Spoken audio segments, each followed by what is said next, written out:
Bueno, es para mí un honor poder introducir a mi mentor, mi amigo, el profesor Harberger. Pero quisiera empezar esta presentación con las palabras de otro buen amigo en común que tenemos, el profesor Ed Limer, mi profesor de Comercio Internacional en UCLA. Me acuerdo que una vez de tantas me dijo que él estudió en la Universidad de Michigan y ellos que hacían econometría aplicada lo hacían en el sótano y los teóricos matemáticos estadísticos estaban en el cuarto piso, y siempre que se encontraban a comer todos los días, los del cuarto piso que resolvían los problemas en el pizarrón, que hacían las grandes fórmulas matemáticas, le decían a los que estaban en el basement con las computadoras corriendo regresiones que eran unos pecadores, porque ellos no respetaban la teoría. Ellos, con tal de obtener resultados, hacían cualquier tipo de cosa y que eran unos grandes pecadores. Y me acuerdo que Ed, la respuesta que dio es: el mayor pecado es creerse libre de pecado. Y creo que la enseñanza que el profesor Harberger nos ha dado a muchos que hemos pasado por sus aulas, que hemos ido a su casa, a sus beer bust los sábados, y los que han estado en mi casa, esa tradición es algo que yo aprendí de él y que creo que deja grandes lecciones, es que se puede ir a la política pública y se pueden mejorar las cosas.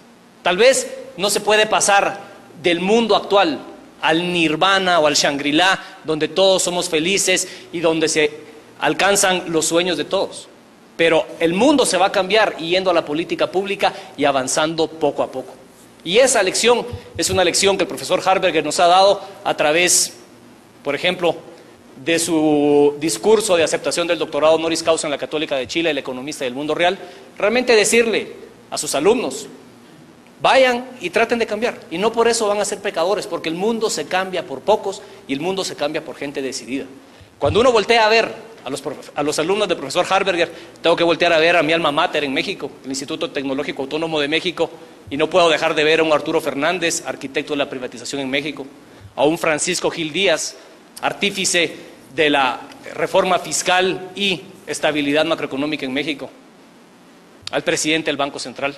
Si volteo a ver a Guatemala, pues veo hoy una generación que hace 15 años fuimos nutridos por el plan Harberger, cuando el sector privado contrató a él y a su equipo para hacer un plan de nación. Hoy tenemos a María del Carmen Aceña, de ministra de Educación, que recibió esa semilla del profesor Harberger. Tienen a mi persona, tratando de domar un dinosaurio, que es muy difícil. Volteo a ver a El Salvador, miro a Lecén, miro a Rafael Barraza, miro a Fusades.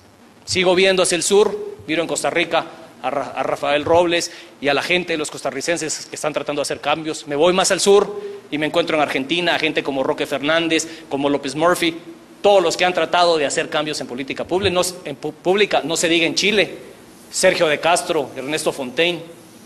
A donde volteen a ver ustedes en Latinoamérica, van a encontrar la huella del profesor Harberger a través de sus alumnos. Y la pura verdad, que ahorita que él me dijo: bienvenido al mundo real, siento que ahora sí tengo el honor de llamarme parte de Latin American Mafia. Magnífico. Ahora bien, ¿por qué se le conoce al profesor Harberger? Yo creo que no soy yo quien debe decir por qué se le conoce. En una entrevista que le hicieron recientemente, el profesor Harberger le preguntaron cuáles son las 3 cosas por las cuales usted cree que tiene tanto renombre.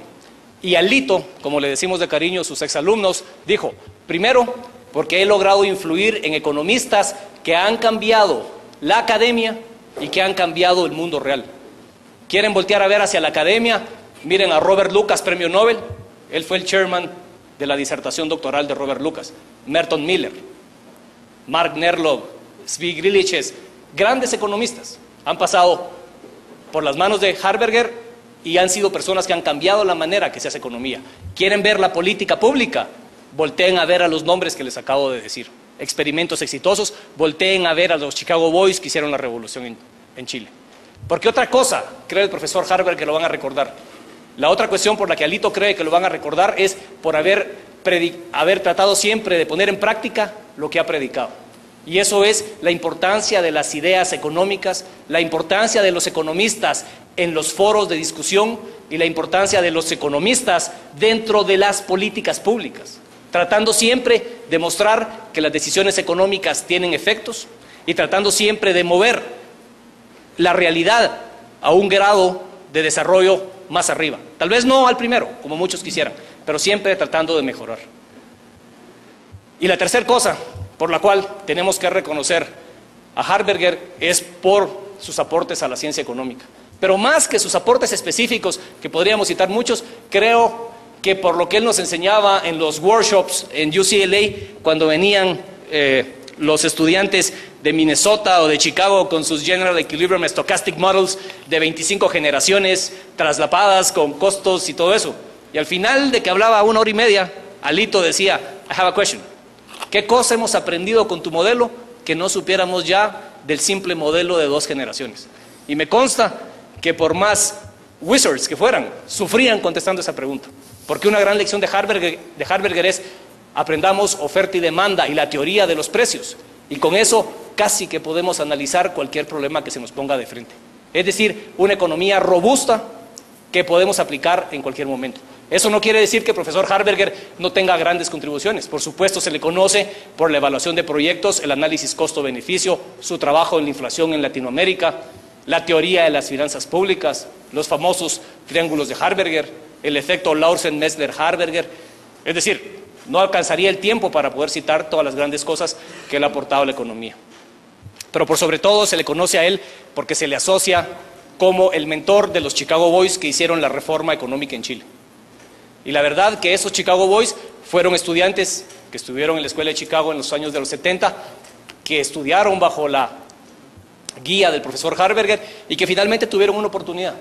Y cuando tuvieron una oportunidad de transformar Chile, yo creo que sin temor a ser pecadores hicieron lo que se pudo hacer. Tal vez Chile no es hoy lo que quisiéramos, o Chile no es el Chile que podríamos soñar, pero definitivamente tomando buenas decisiones de política económica, tratando de alcanzar siempre los resultados eficientes y guiándonos por un profundo respeto por las ideas del libre mercado y por el respeto a las fuerzas económicas, creo que se pueden cambiar los países y ese es el legado más grande del profesor Harberger. No tengo que decir que actualmente él es profesor de la Universidad de California en Los Ángeles, que es profesor emeritus de la Universidad de Chicago, que desde el año 53 o 55 ha dado clases en Chicago, que fue decano del Departamento de Economía de Chicago, que ha sido asesor y asistente de todos los gobiernos en Latinoamérica prácticamente y en el resto del mundo, es experto en desarrollo a nivel mundial, consultor para los organismos internacionales. Realmente, uno en economía siempre tiene 2 posibilidades. Una posibilidad, y para ustedes los jóvenes que van a seguir estudiando, es concentrarse en el supertecnicismo, aprenderse las últimas herramientas que están disponibles y tratar de ser lo más complicado posible. Esa es una vía. La otra vía, que es la que yo quisiera desarrollar en mi persona y que creo que el profesor Harberger demuestra con su propio ejemplo, es la sabiduría en términos económicos. Análisis simple pero profundo. Una sabiduría que se está perdiendo, pero que hoy tenemos el gran honor de poder tener en nosotros, en Guatemala, en un momento crucial, como es una discusión de una reforma tributaria. Les pido por favor un aplauso para Alito. Muchas gracias. Too much.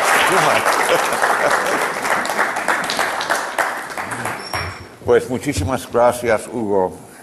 Las palabras tan gentiles, demasiado generosas. El tema que me dieron era cómo hacer reformas económicas en una democracia.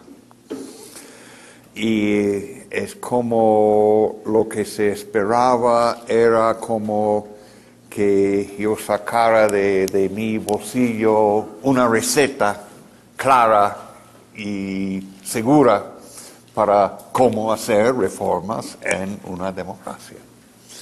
Pues, pensando 2 o 3 veces sobre el tema, es probablemente evidente que no voy a poder hacer eso, que el tema es demasiado complicado para tener una receta o dos o tres para garantizar el éxito de reforma en una democracia. Entonces, lo que yo quisiera hacer es pasar por algunos ejemplos reales y después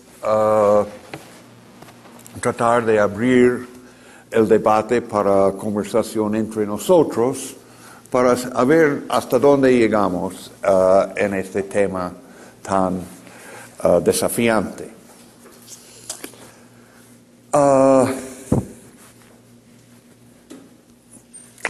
Si hay una sola receta para predecir el éxito de fuerzas reformistas en una economía, es que esa economía debe estar en medio de una crisis gravísima. Que en ese momento de crisis gravísima, la gente en general tiene hasta acá lo de anterior y está dispuesta a buscar soluciones diferentes. Desafortunadamente a veces optan por un Alan García, pero mayormente yo creo en momentos de crisis los países han encontrado equipos, personajes, grupos que le han conducido en una dirección beneficiosa. Y la cosa más fundamental aquí es el hecho de estar en la crisis. Segundo, que en esas circunstancias el tener un grupo de algún grado de coherencia, de un grado de consenso de ideas que podría implementar reformas en una manera vinculada en lugar de aisladamente aquí en esta rama, acá, allá. Yo creo que si hay una cosa que distingue las reformas en Chile de reformas en otros países en condiciones relativamente semejantes, la cosa que distingue al caso chileno es el grado de consenso que existía entre el grupo de jóvenes profesionales que finalmente tomaron mando de la economía chilena en los años 73, 4, 5 en adelante. Y eso fue muy de suerte que muchos de ellos habían recibido su entrenamiento en Chicago, en el mismo lugar, en la misma época, eran amigos entre sí, etc. Pero aún los que no asistían en Chicago estaban de más o menos la misma ola de pensamiento y hubo un gran grado de consenso. En el hecho, el primer superministro chileno fue Jorge Caguas y Jorge Caguas salió de Colombia y Hernán Vigi, que era el mago de la segunda ola de reformas, también salió de Colombia. Pero el maestro de todos era de Castro, que salió de Chicago, y la mayoría de los integrantes de ese grupo también eran de Chicago, pero venían de diferentes universidades y se trabajan juntos sin mayor problema. Un ejemplo, por ejemplo, tradicionalmente los de ustedes que estudian estas cosas hay un roce natural entre el Ministerio de Hacienda y el Banco Central. Es decir, el Ministerio de Hacienda quiere una cosa y el Banco Central quiere otra cosa, y ya estaba siempre luchando uno contra otro. En Chile, por, yo no sé, 15 años, no hubo ni el menor roce entre esas dos instituciones, con diferentes ministros, diferentes presidentes del Banco Central, y todo anduvo perfectamente bien. Y eso fue por el grado de consenso sobre el objetivo, la metodología, la interpretación, el diagnóstico de la realidad, todo eso. Ok. Eso es una cosa. Ahora,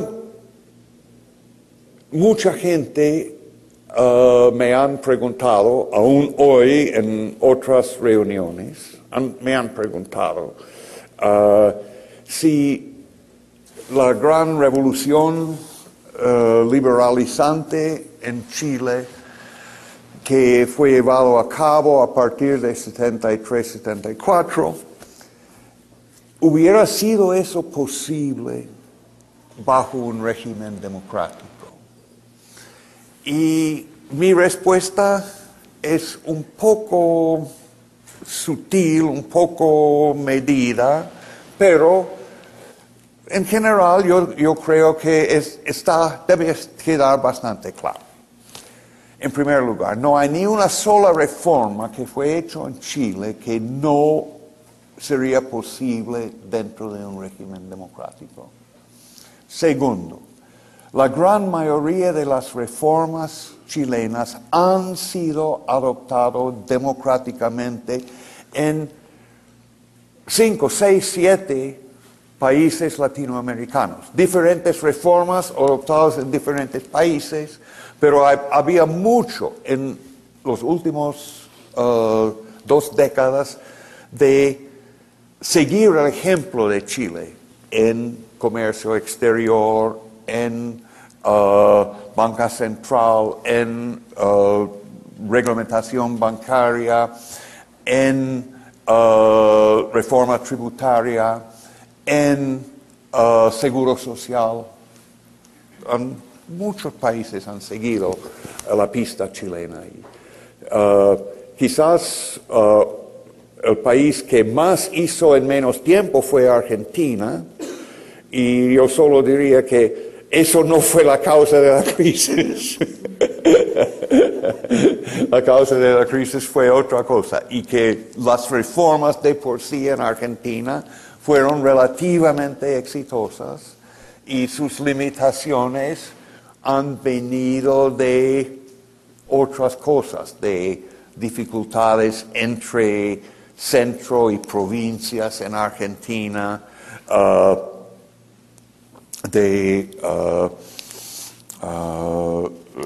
problemas con el tipo de cambio real en Argentina. Eso han creado la dificultad después, mucho más que las reformas de por sí. Pero otros países también han seguido el ejemplo chileno con éxito en un ambiente democrático. Entonces, por eso digo, las reformas pasan la prueba democrática lisa y llanamente. Pero, pregúntame otra cosa, que si en el año 73, 74, teniendo Chile un gobierno democráticamente electo, o ponte tú de otra manera, era posible en el año 70 que en Chile saliera como presidente Eduardo Figueroa. ¿Por qué digo Eduardo Figueroa? Eduardo Figueroa era democristiano de derecha. Y si él hubiera sido nombrado el candidato de los demócratas cristianos en 70, él hubiera sido electo presidente, sin lugar a dudas. ¿Por qué? porque la derecha no hubiera puesto un candidato independiente.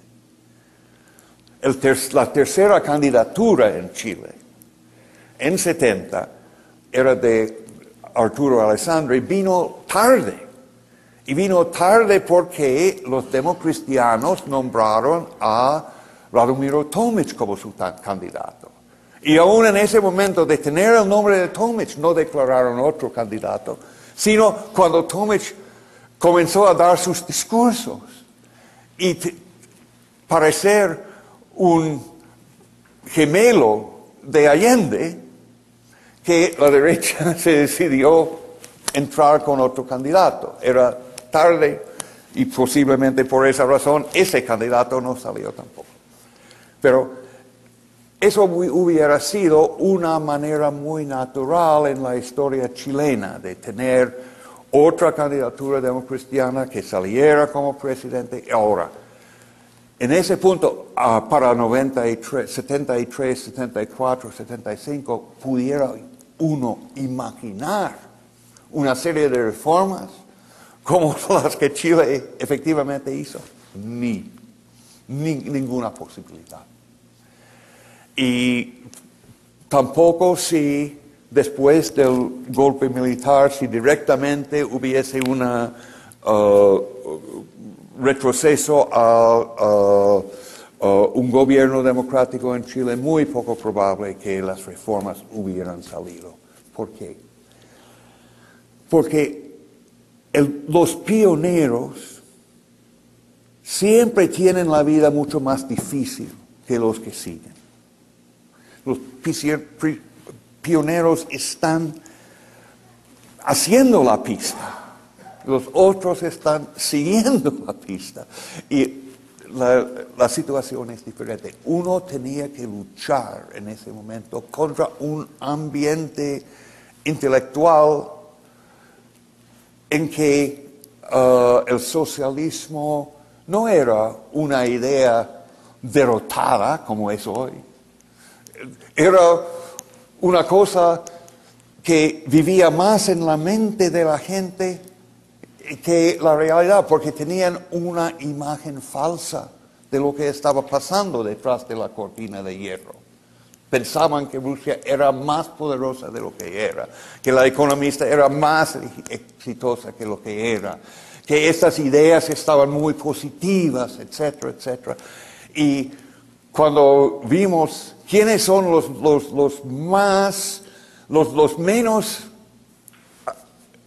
que menos quieren volver hacia atrás al comunismo, son aquellos en esos mismos países que tenían la experiencia. Pueden estar muy descontentos con la realidad actual, pero no quieren volver ni por lejos, ¿no? Pues esa idea no existió en ese entonces, y entonces mucho de la vida política, intelectual, etcétera, estaba atraída todavía a ideas de esa índole. Entonces, yo creo que para hacer las reformas que se hizo en Chile, en el grado de completo que tenían, que eso no hubiera sido posible con un gobierno democrático en el mismo tiempo. Pero que las reformas de por sí no tienen nada de autoritario, no tienen nada de incompatible con la democracia, y que las reformas han sido ampliamente adoptadas por muchos gobiernos democráticos en los años después. Ok. Ahora, salir de la crisis, de una crisis, es una manera de hacer reformas fuertes. ¿Es posible hacer reformas aún sin tener crisis? Claro que sí. Pero poco probable que sean tan completas y tan fuertes como era el caso en Chile en ese momento, o en Argentina saliendo de la crisis de los 80. Ok.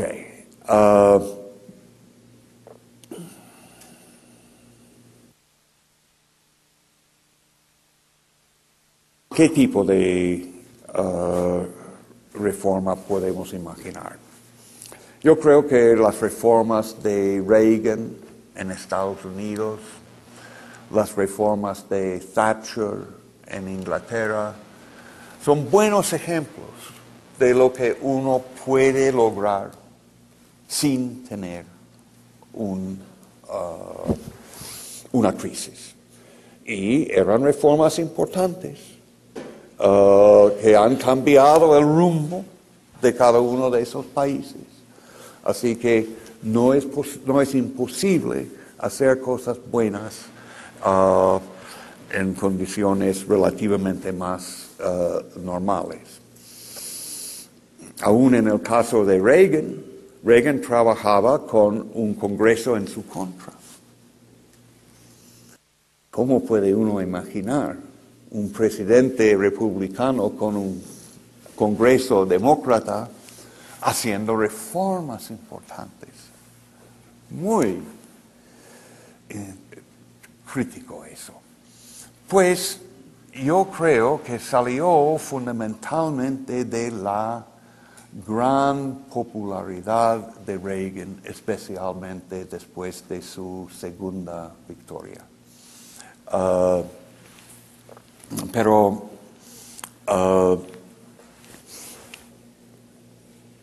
es posible en esos casos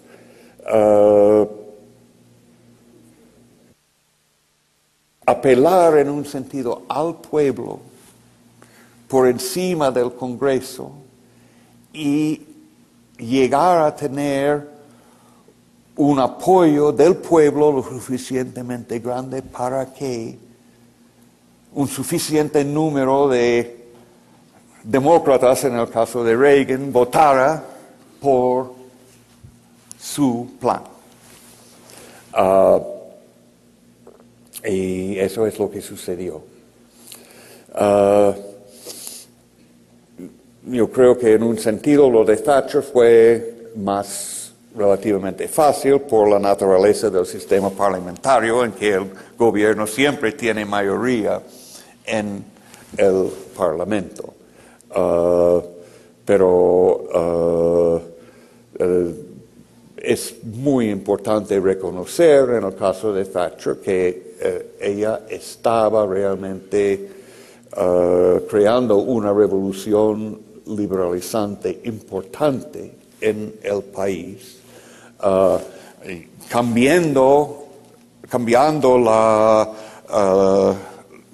la dirección de la corriente, en un sentido, hacia una orientación mucho más hacia el libre mercado de lo que era antes. El caso de Reagan, el caso de Thatcher, me lleva a otra observación en cuanto a hacer reformas en un ambiente democrático. Y eso es que es muy importante que el gobierno sea fuerte. No tiene que ser autoritario, pero tiene que ser fuerte. Un gobierno que es gobierno de coalición, en que uno está con X diferentes partners y cada uno amenazando cada vez salir de sacar su apoyo del gobierno. Yo no conozco ningún caso en que un gobierno de ese tipo haya sido exitoso en hacer importantes reformas. Entonces, en términos de consejo a ustedes, los técnicos, el tiempo de poner su cuello en peligro para lograr algo no es con uno de esos gobiernos que está tambaleando así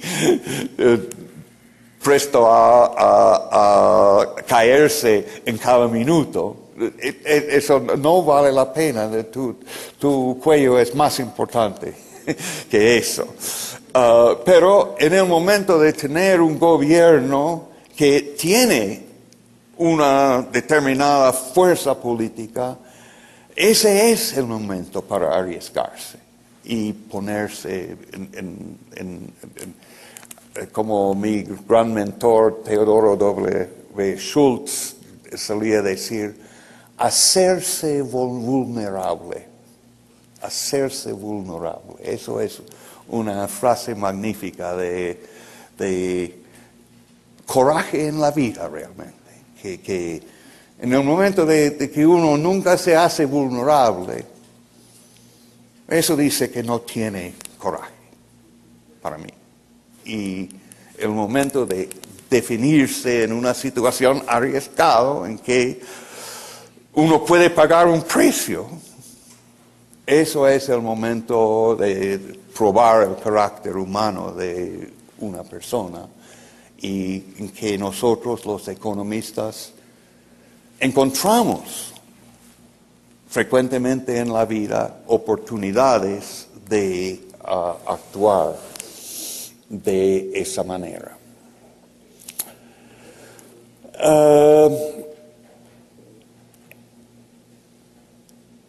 Estuvimos hablando esta mañana acerca de problemas de reforma económica de por sí y reforma institucional. Pues en primer lugar, yo siempre he aseverado y nunca he tenido la menor duda de la importancia para un sistema de mercado que el contrato debe tener su manera de implementarse judicialmente, que la ley de bancarrota debe estar clara, que la forma de cobrar una deuda no debe demorar 10 años y costar tanto y tanto de plata y tiempo, que ojalá la arma judicial del país tenga conciencia de los principios económicos y no haga decisiones totalmente inocentes de principios económicos, que es muchas veces el caso en Latinoamérica. Yo no sé acerca de este país, pero en otros países de Latinoamérica seguramente hay muchas decisiones de jueces que van en contra de principios sensatos de economía. Y la idea de ir rectificando esas fallas es muy importante.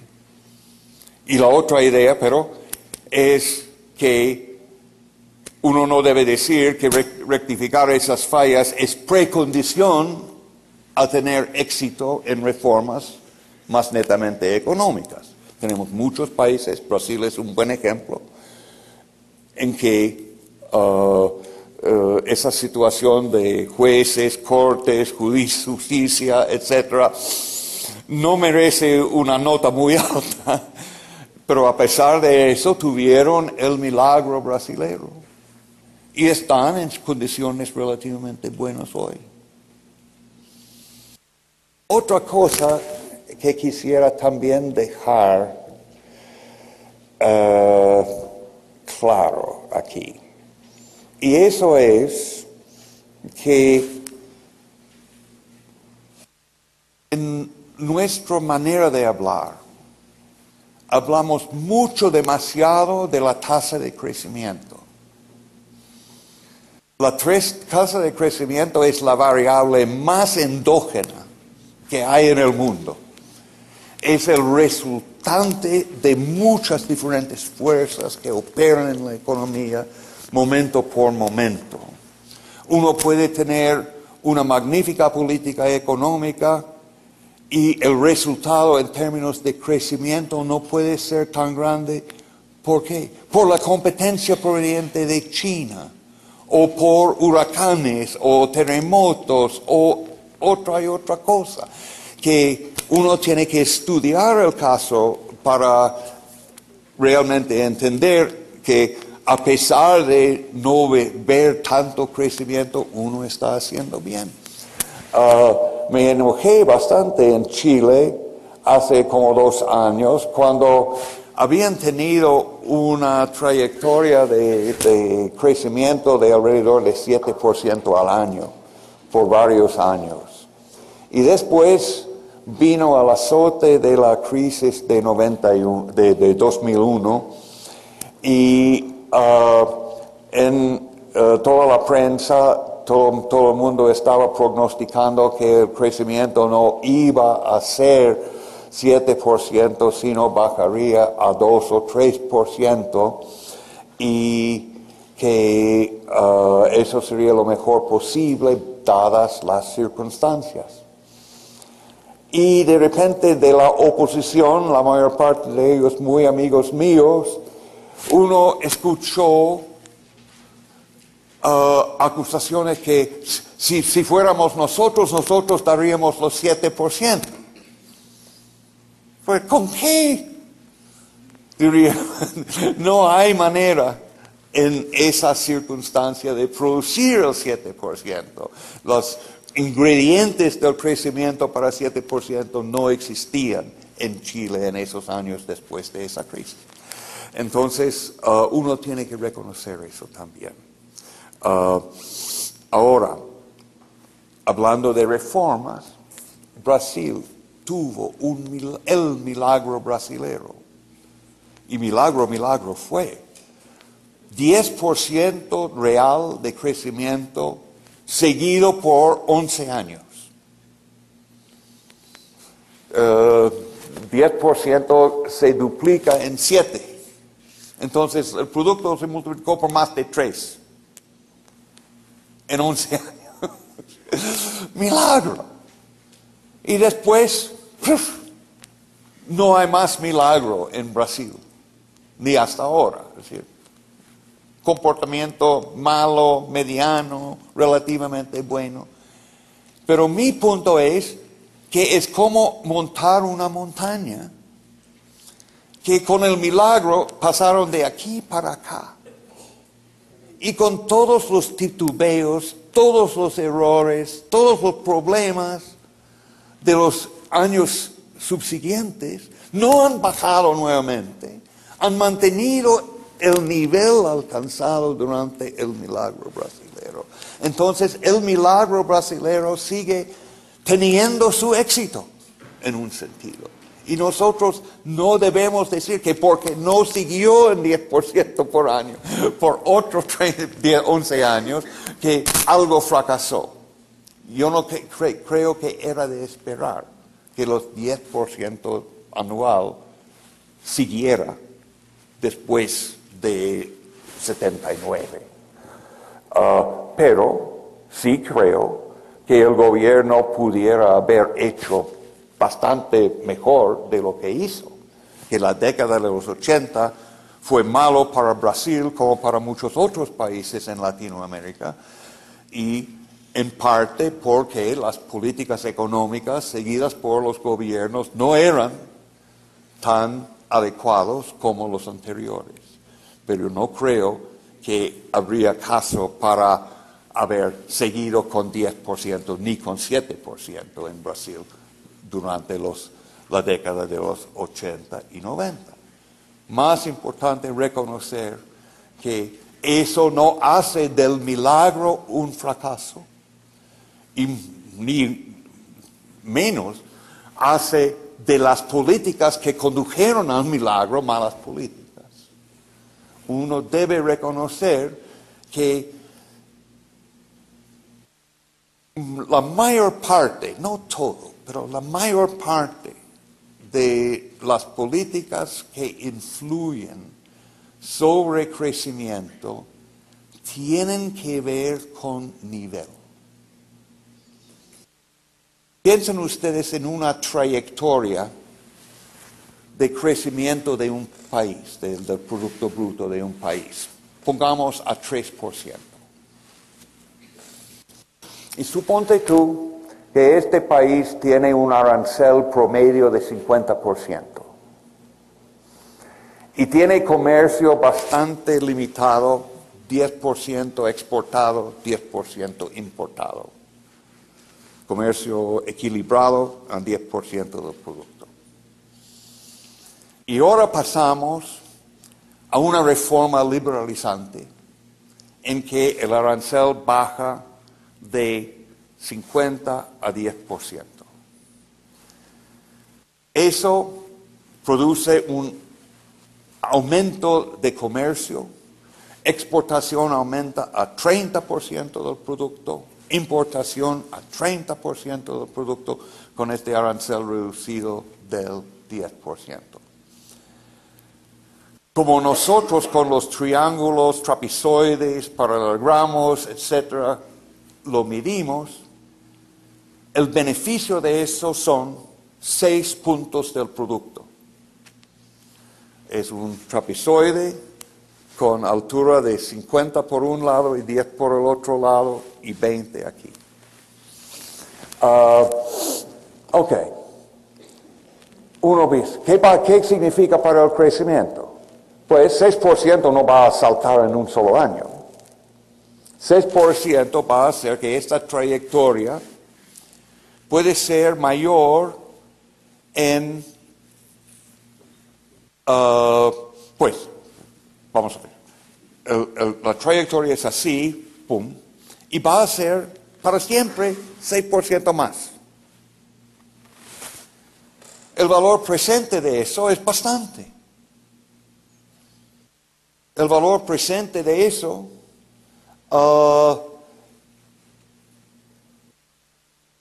es alrededor de un producto bruto, una tasa de 10%. No voy a hacer el cálculo con ustedes aquí, pero es un producto bruto de un año, es el mérito del valor presente de esa reforma.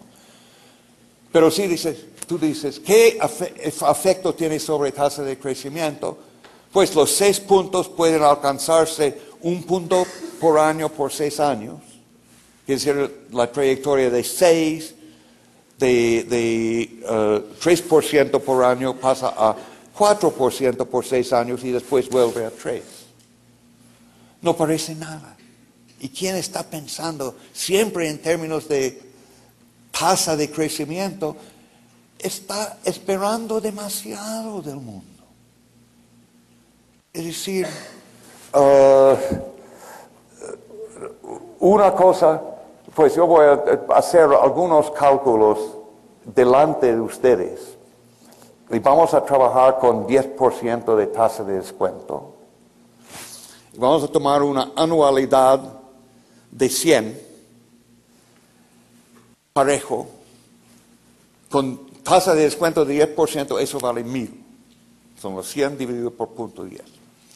Si tenemos una tasa de crecimiento de 2%, ese flujo creciente se evalúa en 0.10 menos 0.02. Entonces el 1000 pasa a ser 1250. Y si tenemos 4% es 1667. Y 5% son 2000. Es el valor presente del futuro. Pues estamos hablando de una renta que comienza en 10. Y el pasar de 0 crecimiento a 5% de crecimiento tiene un valor presente de 10 años de producto. 10 años de producto es el valor presente, entre 1000 y 2000. Y para la gente pensar que tenemos llaves mágicas que van a crear ese valor, con una legislación aquí, una firma del presidente allá, un decreto allá, es ilusorio. La naturaleza de la vida humana en el mundo es que nosotros tenemos que trabajar más para los beneficios que obtenemos, que eso, que no existen esas free goods, especialmente de tanto valor, dando vueltas así alcanzable con muy pequeño esfuerzo. No requiere esfuerzo. Y lo que yo digo es que el esfuerzo del milagro brasilero llevó a Brasil hasta acá. Y están siguen gozando de esos beneficios. Pero para subir a la montaña más, requiere más esfuerzo, nuevos esfuerzos. Y todavía más, y todavía más, y todavía más. Y ahora yo creo que los desafíos judiciales, institucionales, de corrupción, etc., pasan a ser más importantes a medida que los países tienen mejor resueltos los problemas más netamente de política económica. Pero los desafíos realmente siguen existiendo. Pues,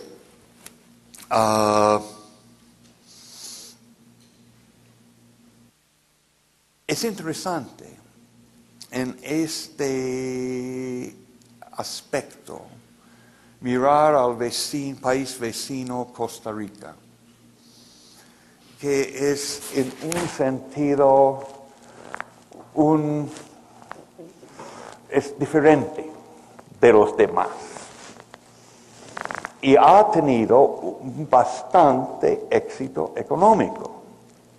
Ha tenido en los últimos 25 años alrededor de 4% de producto de crecimiento por cápita, que es bastante bueno.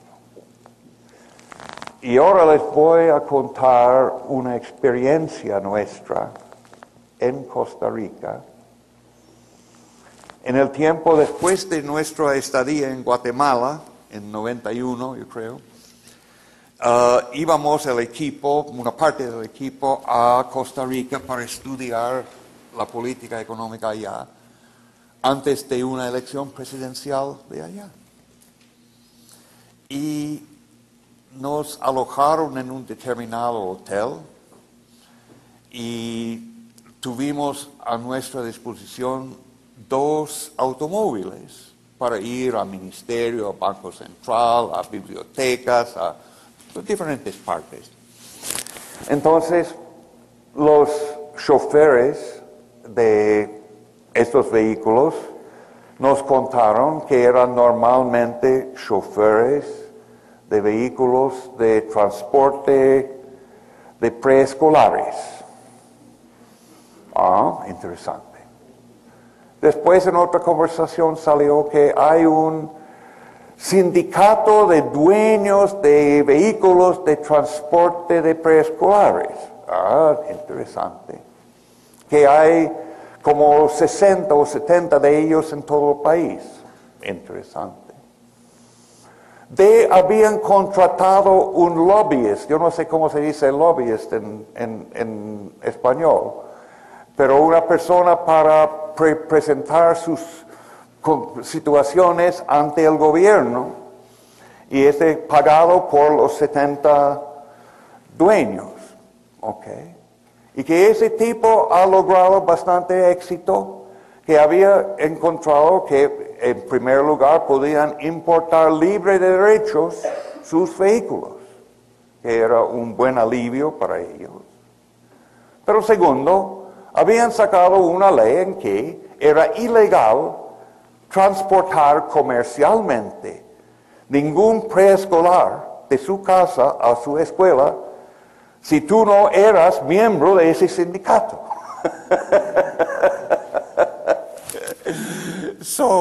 Para mí, eso fue gremialismo, hombre. Eso es gremialismo a la quinta, ¿no? gremialismo a la quinta potencia. Cuando el gremio es de 70 personas y saca leyes a su favor. Y en un sentido, yo comencé allí a entender un poco de la naturaleza rara de la democracia costarricense. Es como en una gran familia, cuando viene Navidad, ni se piensa que si yo doy una bicicleta a esto, que a todos doy una bicicleta. Y si yo doy una muñeca a esta, a todos voy a dar una muñeca. No. Cada niño recibe un regalo grande y un regalo chico. Y los regalos son según los deseos y intereses del mismo niño. Entonces tenemos estos grupos a lo largo de Costa Rica, cada uno es un niño o una niña y está recibiendo su regalito de la potencia política que toma esta forma aquí, aquella forma allá, aquella forma allá. Que en un sentido tiene un efecto demostrado de poder producir un relativo equilibrio económico-social, que realmente ellos no tienen los trastornos y las dificultades de muchos otros países latinoamericanos. Y han pagado un precio en términos de la calidad de su política económica. Ningún economista va a decir que es bueno para un país tener leyes que dicen que uno tiene que ser miembro de un sindicato de 70 personas antes de poder legalmente transportar niños a preescolares.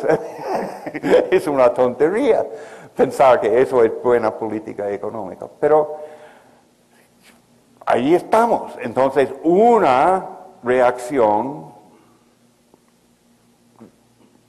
un poco inocente de un economista sería, pues, están comprando la paz política y social a costa de el progreso económico. Entonces, ¿qué pasa?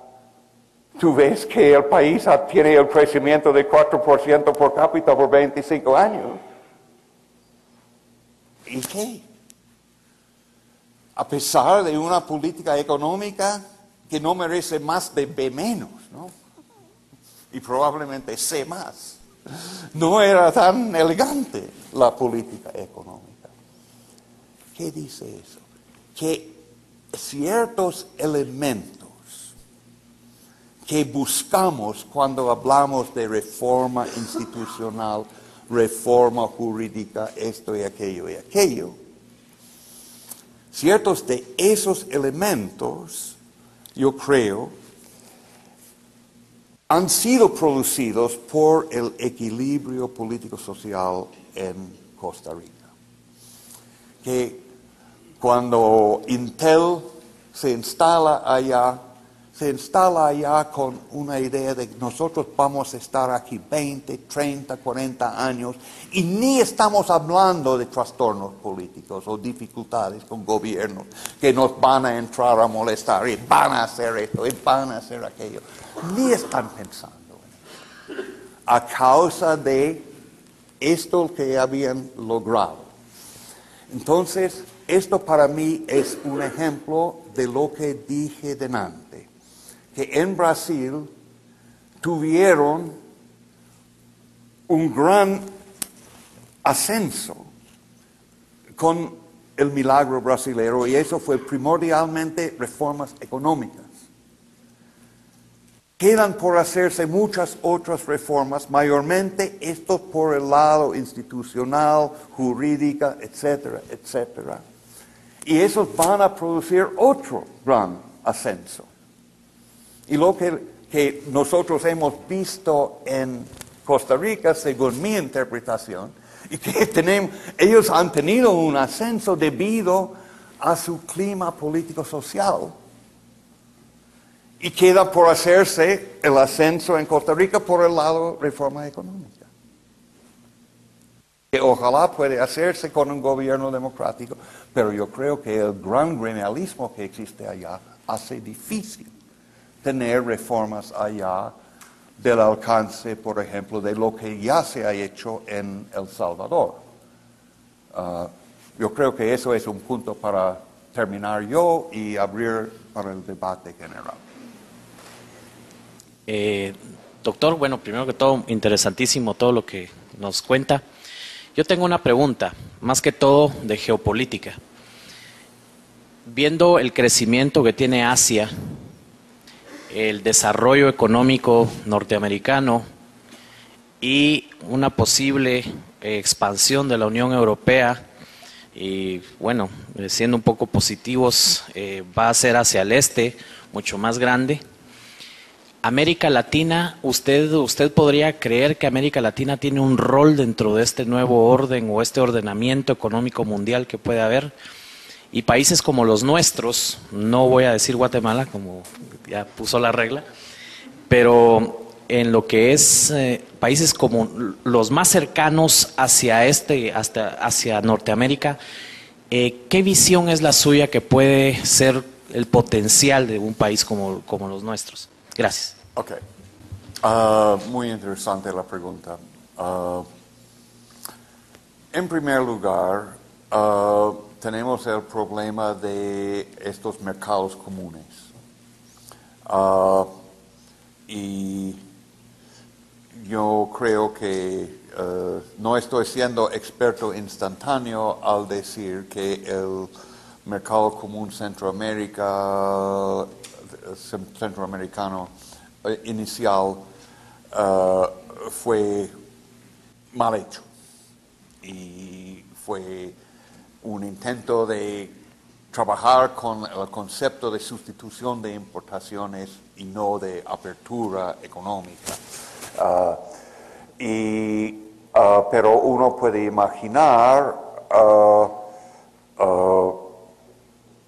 agregaciones de economías nacionales en que se dan ciertas preferencias al comercio entre el grupo en una manera que no impida que ese mismo grupo vaya siguiendo liberalizar su comercio con el resto del mundo.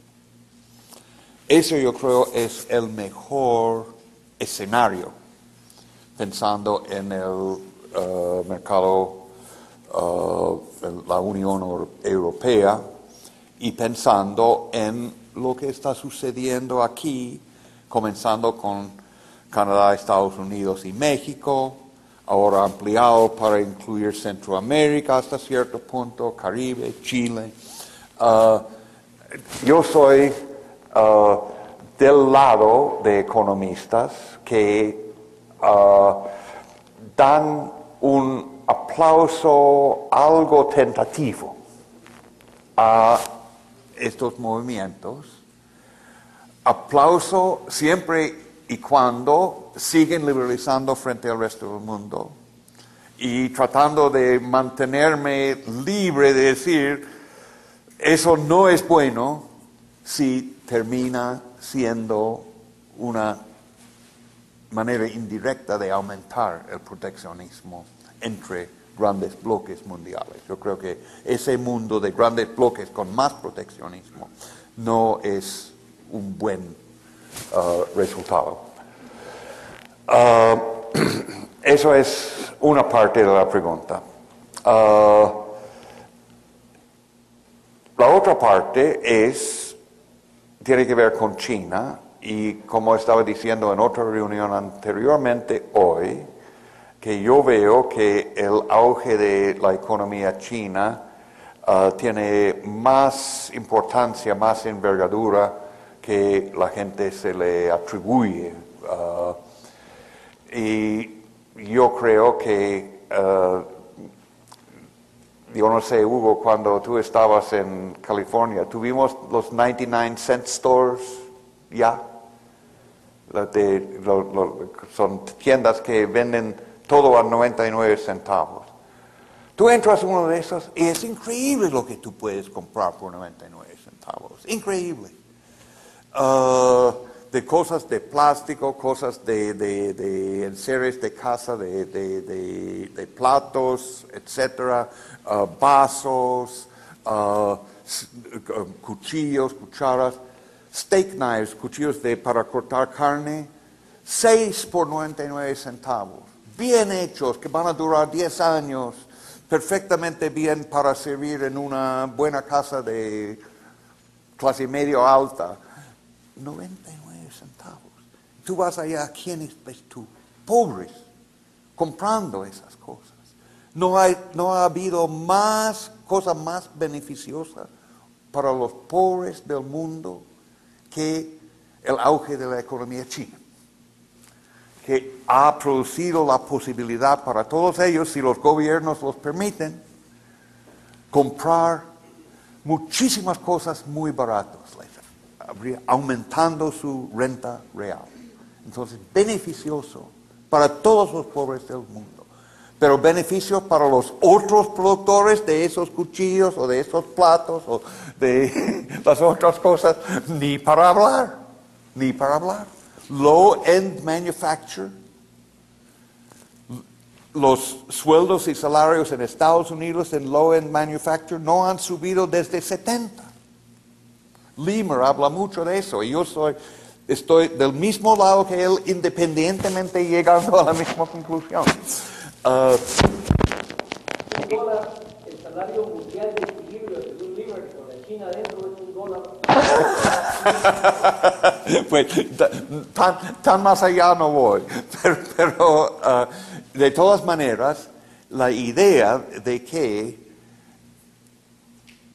las economías que compiten con China en esa rama de manufacturas, que los trabajadores en esas actividades tienen que luchar mucho más y poca probabilidad que van a tener aumentos muy rápidos, etc.